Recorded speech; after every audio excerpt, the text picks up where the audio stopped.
Hello सबैजना नमस्कार। म अहिले जापानको ओसाका भन्ने ठाउँमा छु। नागोयादेखि ओसाकामा म अहिले कामको सिलसिलाले सरुवा भएर आएको होइन। यहाँ आउने क्रममा अनि यहाँको अलिकति मेरो बस्ने म्यान्सन भनौँ, अपार्ट भनौँ, अब होइन फ्ल्याटहरू मैले खोजिरहने क्रममा चाहिँ त्यो अब टाइम लाग्छ नि त होइन त्यसको लागि चाहिँ। त्यही भएर त्यो फिक्स नहुन्जेलसम्मको लागि चाहिँ म अहिले विभिन्न ठाउँमा घुम्दै फिर्दै विभिन्न साथीहरूसँग भेट्दै अहिले चाहिँ म एउटा होटलमा आइपुगेको छु। एउटा जापानमा एउटा क्याप्सुल होटल भन्दो रहेछ होइन। हेर्दा राम्रो छ, नराम्रो त्यस्तो केही पनि होइन। मैले जस्ट जापानमा क्याप्सुल होटल कस्तो हुँदो रहेछ, कोही त्यस्तो व्यक्तिहरू जो चाहिँ जापानमा थोरै एकदम कम खर्चमा ट्राभल गर्न चाहने अनि एकदम होइन रमाइलो तरिकाले घुम्न चाहने र सुत्ने ओर्ने बेलामा चाहिँ महँगो होटलमा पैसा किन खर्च गर्ने, सामान्य एक रात सुत्नु त हो नि, जस आनन्दले सुत्न पाइयो भनेदेखि भइगयो भन्ने खालको। आखिर खाना भनेको त बाहिर हिँड्दै गर्दा जे खाए पनि भइहाल्यो होइन।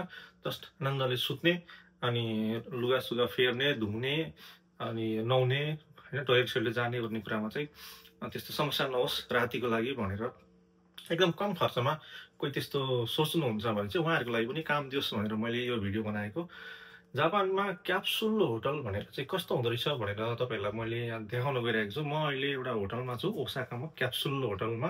यो कस्तो छ भने चट्टसँगले यो क्याप्सुल भनेको कस्तो, एउटा दबाईको क्याप्सुलवाला दबाई हुन्छ नि होइन, औषधि हुन्छ, त्यसको क्याप्सुलको आकारमा यो एउटा बेड छ यहाँनिर है। यो हेर्दाखेरि चाहिँ यो पहेँलो किसिमको छ, तर अहिले राति अर्कै कलर आएको होला, तर पहेँलै छ। यहाँनिर चट्टसँगले हेर्दाखेरि यतापट्टि खाली, अनि यो ठाउँमा चट्ट क्याप्सुलको औषधिको क्याप्सुलको आकारको चाहिँ एक पाटोलाई काटेर बनाएको हुन्छ नि। यहाँ चट्टसँगले यो डिब्बा जस्तो छ, अनि यहाँनिर पर्दा सर्दा पनि छ। यतापट्टि सिराने टावेल अनि यहाँनिर यो ओढ्ने सिरक सबै कुराहरू पनि छ होइन। चप्पल पनि दिएको छ। यहाँनिर भुइँमा चाहिँ यो म्याट्रेसहरू केही पनि ओछ्याएको छैन रहेछ यहाँनिर होइन, गलैँचाहरू केही पनि छैन। अब त्यो अलिकति प्राइस अनुसारको पनि ठाउँहरू होला। यसो हेर्दाखेरि राम्रो छ। यहाँ हेर्नुहोस्, यसरी गर्ने, बत्ती बाल्ने यहाँ भनेको छ। टिभी हेर्नु पऱ्यो भनेदेखि यसरी थिच्ने, स्विच थिच्ने के सबै कुराहरू भनेको छ। यहाँनिर चार्ज गर्नु पऱ्यो भनेदेखि चाहिँ यहाँनिर छ, बत्ती बाल्ने यहाँ छ होइन। त्यहाँनिर चार्ज गर्नु पऱ्यो सबै कुराहरू। टिभी पनि राखिदिएको छ अझ क्या यहाँनिर, हेर्नु न, टिभी पनि हेर्दै सुत्ने। सिराने राखिदिएको छ। जापानमा सिराने खासै राम्रो पाइँदैन, तर पनि यो एकदम राम्रो खालको दह्रो सिराने छ, सिरक राखिदिएको छ। यसरी चट्ट कोठामा पसेर आनन्दले सुत्ने होइन। हेर्दाखेरि यहाँ एउटा टेबल राखिदिएको छ फोहोर फाल्नको लागि, त्यहाँनिर बक्स राखिदिएको छ गोमी।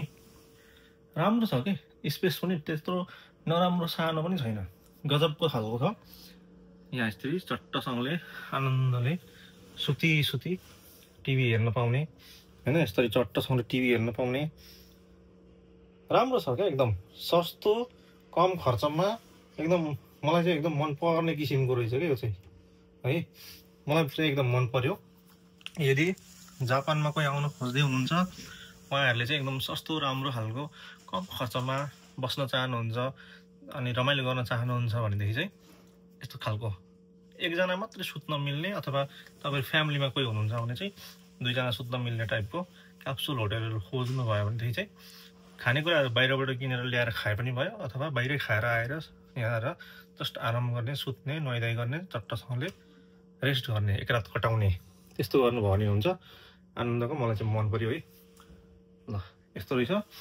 तपाईँहरूले कसैले यो चाहिँ क्याप्सुल होटलमा बस्नुभएको अनुभव छ भने चाहिँ सेयर गर्न पनि सक्नुहुन्छ। कस्तो लाग्छ सफा सुग्घरको हिसाबमा त जापानमा अब भन्नै पर्दैन, एकदम नेपालको नम्बर 1 क्वालिटीको चाहिँ जापानमा एकदम कम लेभलकै भए पनि त्यस्तो एकदम सरसफाइ चाहिँ राम्रो छ। सिरक डस्नाहरूमा त्यो हुन्छ नि घुनसुन लाग्ने, के भन्छ त, उडुस पर्ने ओर्ने, साङ्ला यस्तो कुरा केही पनि हुँदैन। सफा एसी छ, सबै कुराहरू छ, फ्यान पनि छ, फ्यान पनि राखिदिएको छ होइन, फ्यान राखिदिएको छ, एसीहरू पनि छ। आनन्दको चट्टसँगले बस्न मलाई चाहिँ गजब लाग्यो, रमाइलो लाग्यो। तपाईँहरूलाई कस्तो लाग्छ भन्नु होला है त।